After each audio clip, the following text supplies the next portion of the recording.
Welcome to session 19, the Epistles. Really talking tonight about the letters in the Bible, specifically in the New Testament. Join me now as we take a journey looking at the letters in the New Testament. Tonight we might break this up into two parts depending on how long this goes, because there is a lot of material to cover. Before we get started, let's go ahead and open in prayer. Father, I just thank you for being here tonight, being with me, being with the person that's watching this.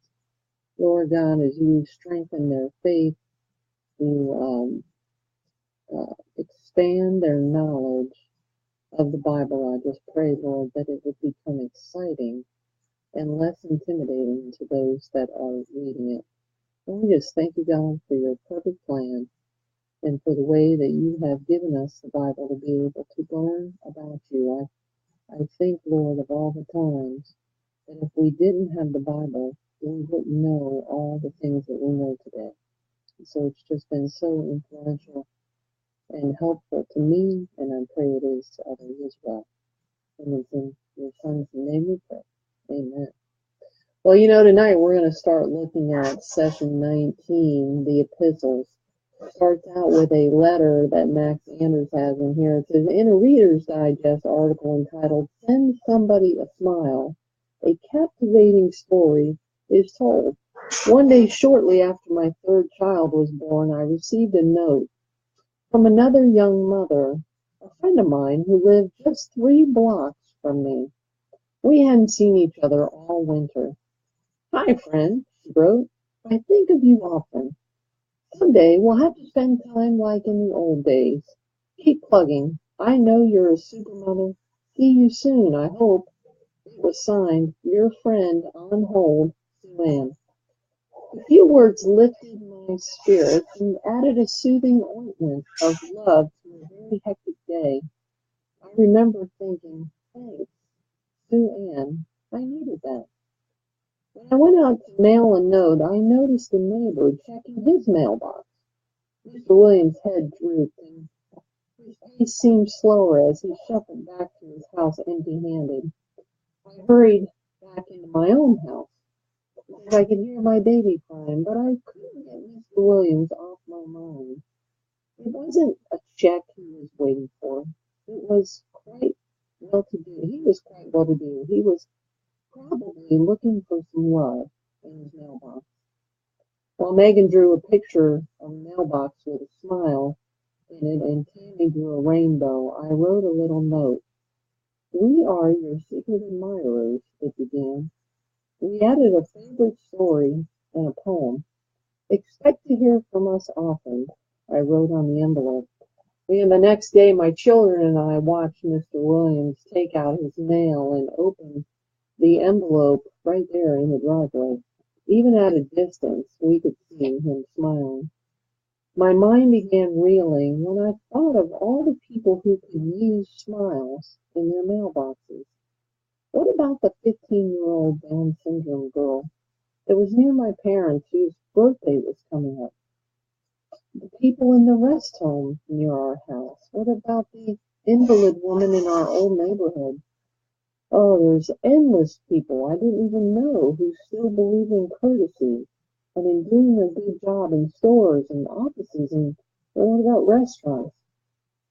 Even on busy days, I could find time to write someone a note.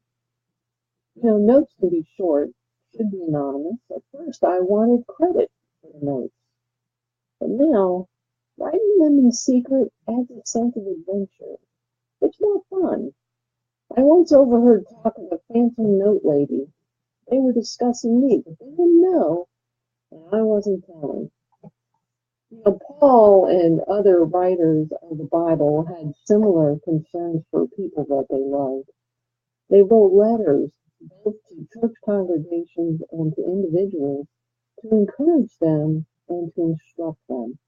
And in the providence of God, these letters were saved and eventually compiled in the Epistles section of the Bible. Epistles are simply letters. You recall that 13 of the epistles were written by the Apostle Paul, while the remaining 9 had a number of different authors. And to go over the letters that were written to the churches and individuals, we're going to start by looking at the nature of those.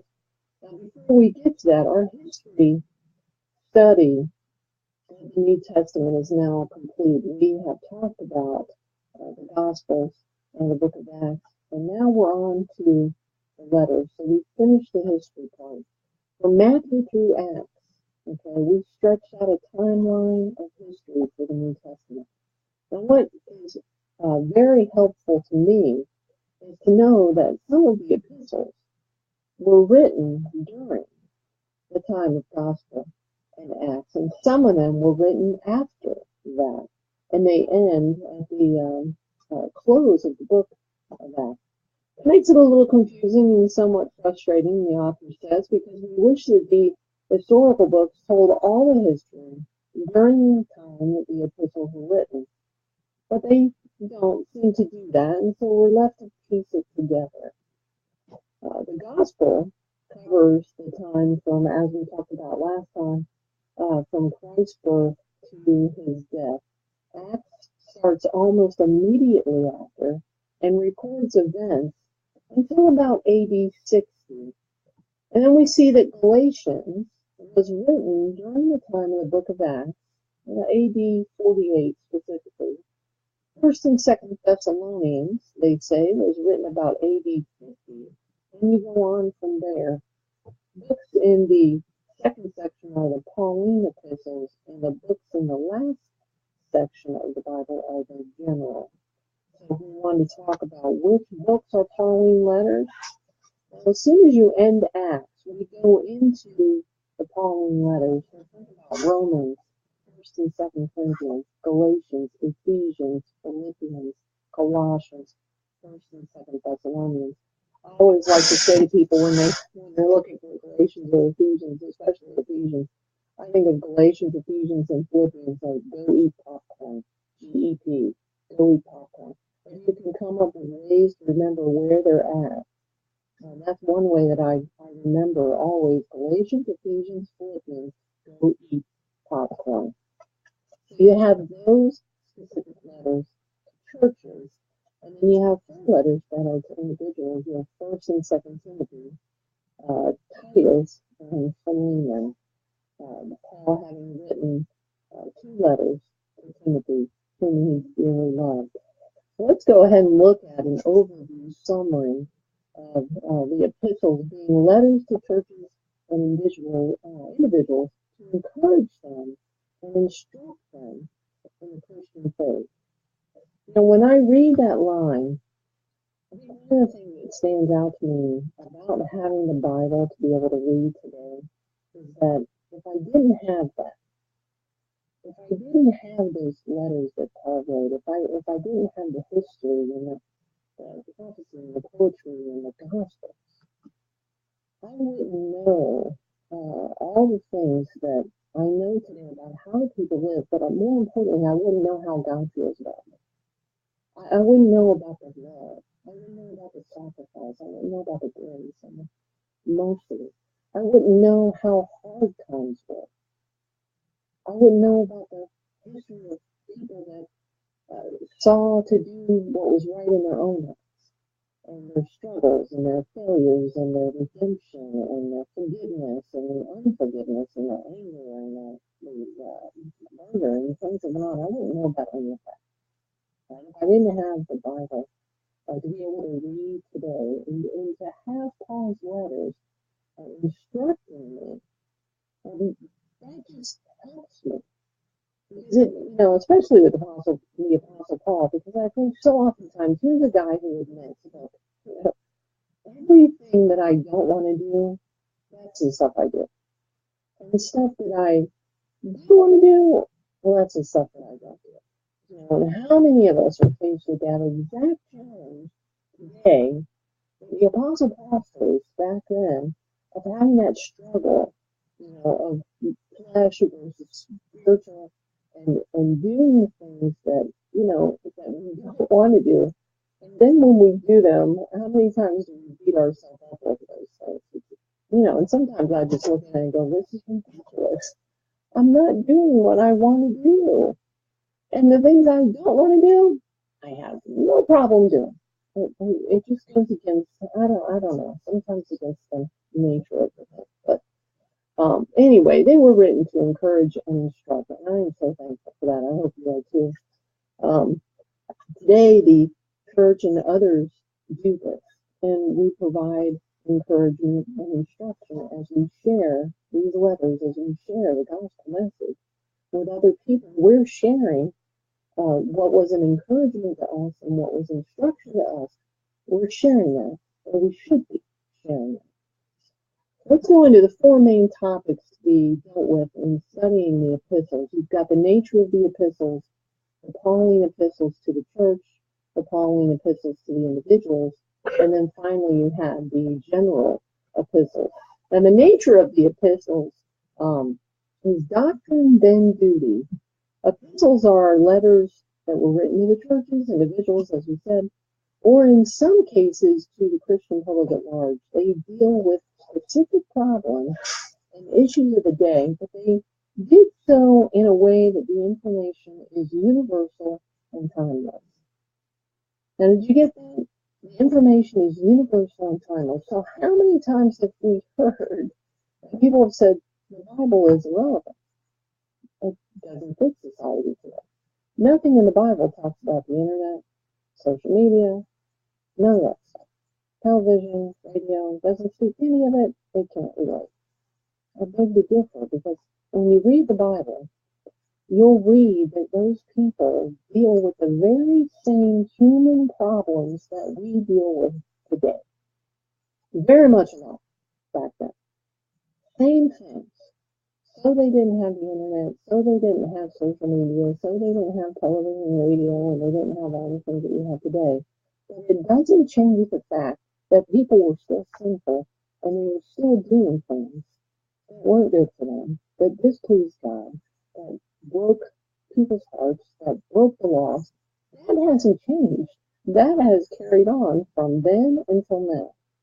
So as far as it being irrelevant, I'd have to say I don't believe that the Bible is irrelevant. I believe that it's very relevant, and I'm very thankful that I have this book that tells me what to do. A timeless book at that, one that's been around for thousands of years, but it's still printing thousands and thousands and thousands of copies to be sold every year. There's something about that. It's more popular than, well, I don't know, Reader's Digest and National Enquirer. But you have the typical pattern is to write a section of doctrinal truth and then follow it up with practical implications of that truth. So doctrine, then duty. Principle, then practice. Now, the Pauline epistles to the churches, which were letters to the local churches, 13 of the 22 epistles of the New Testament are written by the Apostle Paul. 9 of these, as I mentioned earlier, are letters to local churches and are named according to which church they are written to. That really helps us to know that the 1st and 2nd Corinthians letters were written to the Church of Corinth, Ephesians to Epistles, Galatians to the Church of Galatia. You can put all of those, tie those to those churches. Okay. Romans, when we look at Romans, Max says here in his book, it's heavily doctrinal, with the most complete doctrine of salvation by grace through faith in all the Bible. And I like that. Each letter being written with a specific purpose in mind.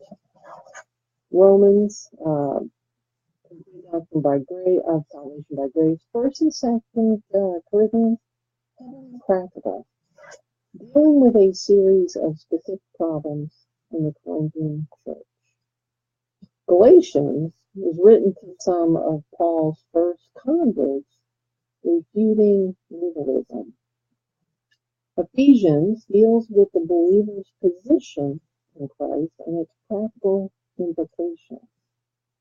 Philippians is a warm letter of joy despite trials. Colossians, the preeminence of Christ is its major theme. And I think out of all the books, out of all Paul's letters, I think Colossians actually is my favorite out of his 9 letters to the churches. First and Second Thessalonians are very personal letters dealing with specific issues in the Thessalonian church, including prophecy and practical living. All right, now, Paul's letters to individuals, the Pauline epistles to individuals and pastors.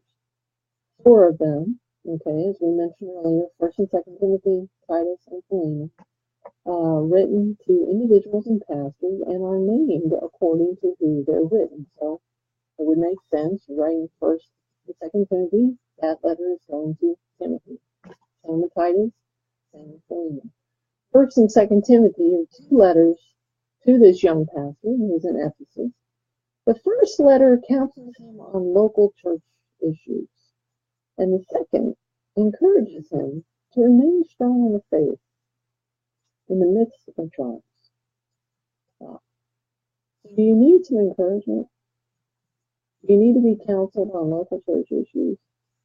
You might need somebody to encourage you to remain strong in your faith and in the midst of trials. 1st and 2nd Timothy might be one you want to check out. Titus is written to the pastor of the church on the island of Crete, and it deals largely with local church issues, including qualifications for church leaders.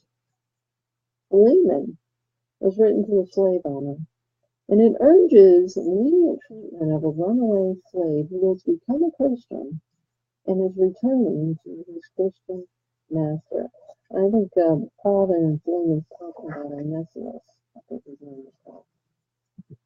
All right, general epistles, and these are letters to the Christian public, okay, written by various authors. There's 9 of them, and these are written generally to the Christian public at large, with the exception, he says, of 2nd and 3rd John. And they're usually named according to their authorship. Hebrews, I don't know that they know the author for Hebrews, but it is heavily doctrinal. And this book draws largely on the Old Testament truth and teaching, New Testament truth to a Jewish audience. So Hebrews, let me repeat that again because that was a mouthful. Heavily doctrinal.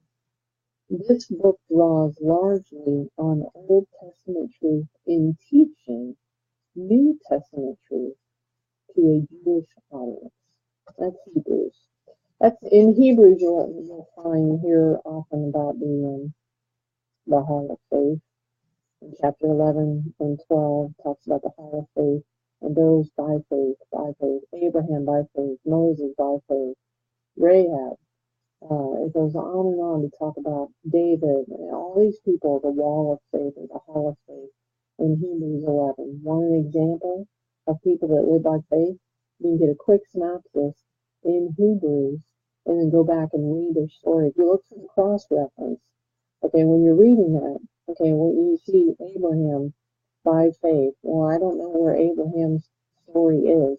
There should be a little cross-reference verse there for you in your Bible to tell you where Abraham's story is in the Old Testament. So check it out. James is an incisive and practical treatment of the proper outworking of Christian faith in everyday life. You want practical words of advice on how to live out Christian life every day? Read the book of James. Pretty cool book. James actually, this author James is thought to be the half-brother of Jesus and ends up being a leader in the church, one of the leaders in the church after, I believe it, and it might have been, I'd have to look it up to be for certain which one. But here was a guy who was very skeptical of his brother and Jesus, that this half-brother Jesus, when he was alive, walking the earth and doing his ministry. James wasn't so much on board with him And it wasn't until after, and I love James's, the change in his attitude.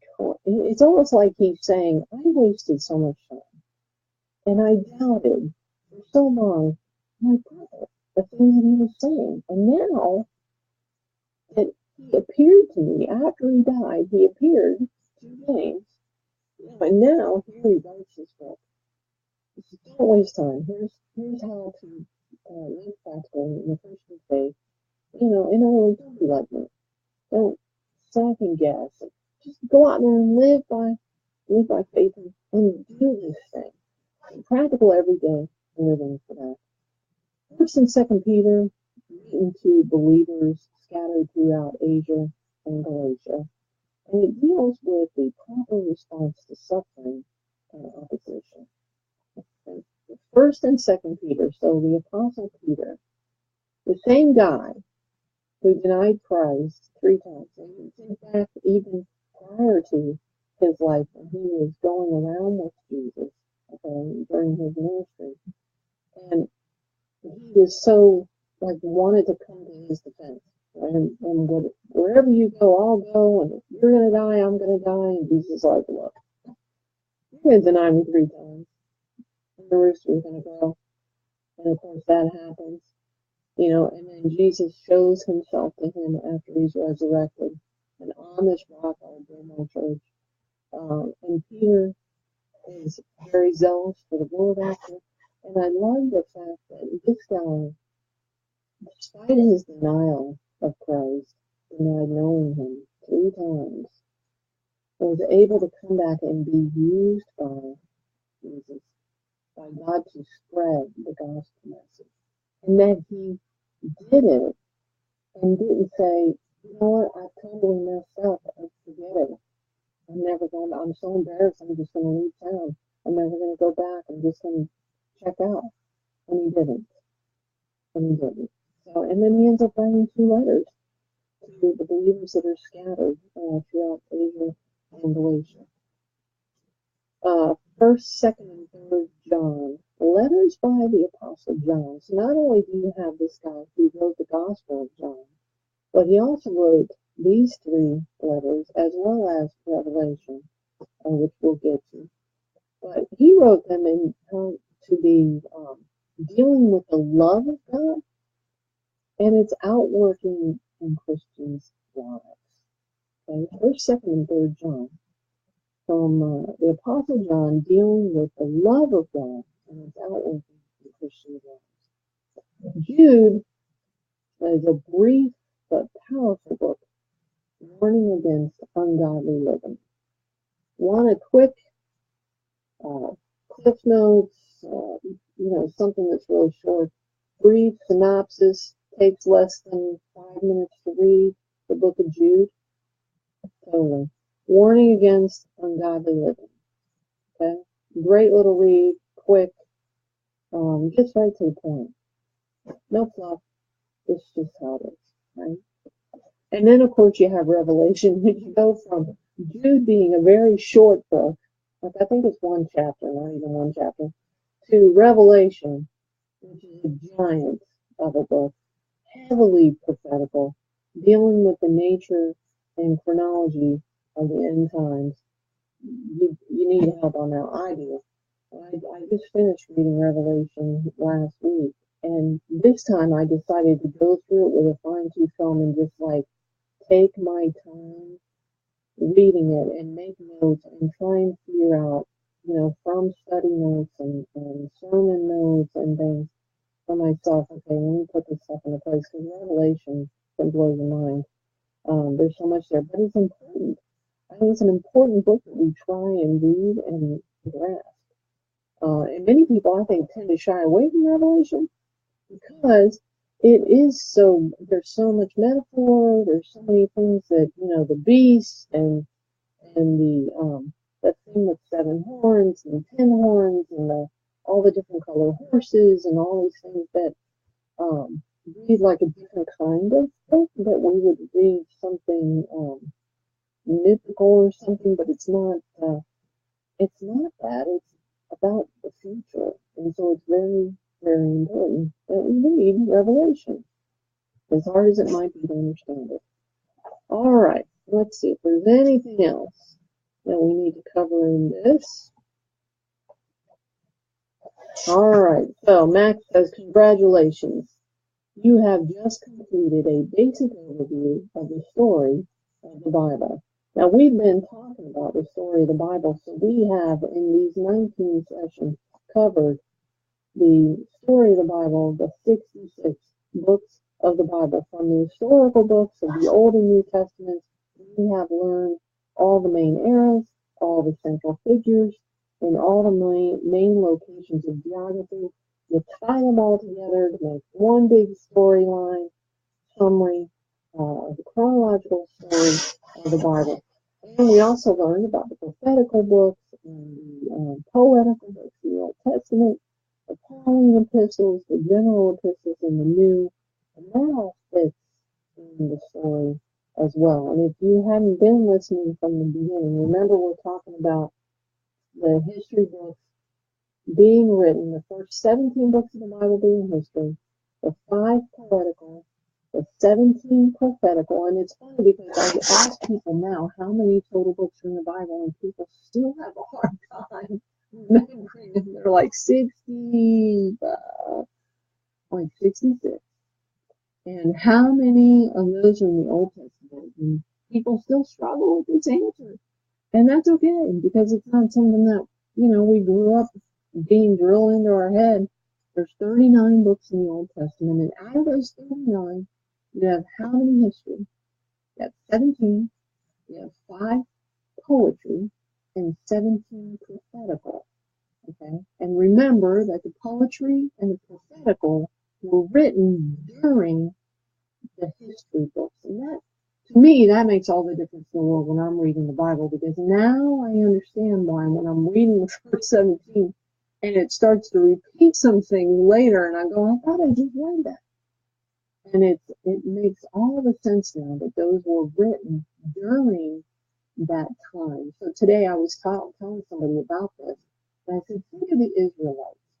And in the history books, we read about the Israelites, okay, and the dumb things they were doing, and the cycles that they were going through about follow God, not follow God, get into trouble, cry out to God, turn to God, follow God, not follow God, get into trouble, cry out to God. It's the cycle, right? And so I was telling her, I said, think about this. The Israelite people, we get a glimpse into their life and into what happened and what they were doing. Then when you read in the prophecy section, you read in those prophetical books, 17 of them, 5 of them being major prophets, 12 of them being minor. You read where the prophets were saying, look, Israelites, wake up. Wake up. This is going to happen. This is going to come. And when you're reading in the historical books, you read where they're ignoring the prophets. Like, they're ignoring them. They're not paying attention to what the prophets are saying. It's almost like, talk to the hand. I don't hear you. Talk to the hand. And so you see that, and it makes more sense. So I don't know. That I think has been the biggest thing for me in taking this study, is to realize that. And also to realize that when you're reading the Bible, one of the big things is that knowing that those books were written during the same time as the history books, then you know what that means. That your Bible is laid out in the order of the type of book that it is, not in the order that it happened. So if you have Genesis to, I think it's Esther, the historical books, and then you have the next 5 books of poetical, and they were written during that, then that means that book was over here somewhere. So like the book of Job, for example, we looked at the timeline about this before. When you look at the book of Job, it was written during the time of Genesis. The first time I heard that blew my mind. I was like, wow, really? But it was written during the time of Genesis. And so all those poetry books and prophetical books, so while we read them in order in the Bible, if you get a chronological Bible, everything's going to fall in line of when it happened, when it was written. And it makes it so much easier for the story just keeps on going. You understand it so much easier. Same with the New Testament. So anyway, I kind of went over tonight, but I didn't want to. Uh, I was thinking about splitting this up into 2 sessions, and then I just got on a roll and just went with it. And everybody seems to have just hung on there. So I thank you for that. I hope this has been informative for you. I hope it helps give you a better understanding of those things about the Bible. Now, the next 10 sessions, we start talking about doctrines, 10 great doctrines of the Bible. And first up is an overview of Bible doctrine. And then we will go into 9 doctrines after that. These are fabulous, the doctrines, and giving us an overview, and you'll understand and begin to see how you come into the picture through these doctrines, how the church comes in, how you come in, and what we're supposed to do. So tune in next time for that when we will look at section 20, overview of Bible doctrine, and then we'll begin to sort out each doctrine individually in the remaining sessions. Now after that, I'll teach something else on here. We'll see what that is. But thanks so much for tuning in. If you enjoyed it, please share it with a friend, a family member. I'm going to post this video, a copy over to the Teaching Lady page, where we're getting some folks that are joining us over there to watch the videos. I hope that it has been a blessing to you, and I thank you for joining me tonight. Y'all have a blessed evening, great night's sleep, and I'll talk to you soon.